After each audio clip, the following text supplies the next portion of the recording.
Ayan mga lods, magte-test tayo ng 1 to 10 lang. Yagi. So, ikaw na bahala ng script mo. Ayan, itetest natin doon, bibidyo natin. Testing. 1, 2, 3.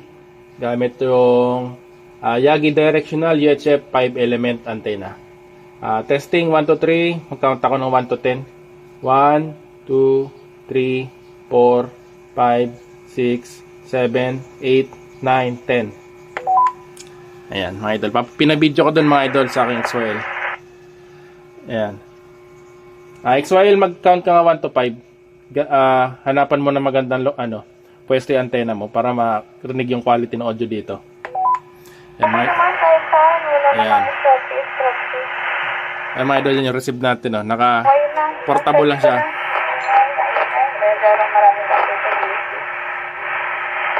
Ayan mga idol.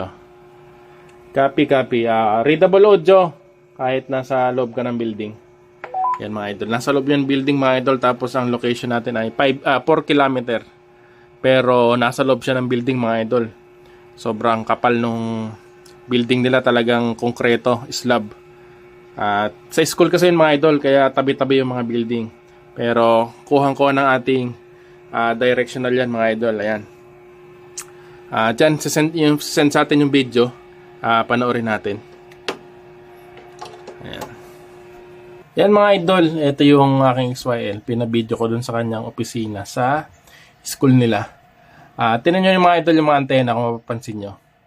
Yan, naka lang yan, rubber duck or yung whip na yung Nagoya 771 ata yung mga idol. Pero fake lang siya, hindi yung original. Dyan, yung mumurahin lang, nasa 70 pesos yata yung antena yan. At yan, pakinggan natin yung quality. Medyo mahina lang kasi yung audio ng radyo nila, yung radyo niya. Kasi nga nasa loob siya ng office.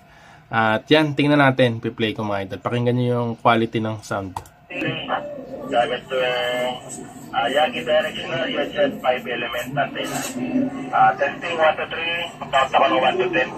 1, 2, 3, 4, 5, 6, 7, 8, 9, 10. Yan mga idol. Maingay kasi dun sa room nila. Yan, maingay dun sa room nila. Pero na sobrang linaw. At ayan.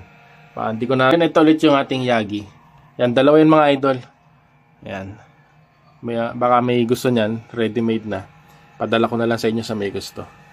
Iwan ko yung number dyan sa aking description at sa comment. Yan, maraming salamat mga idol.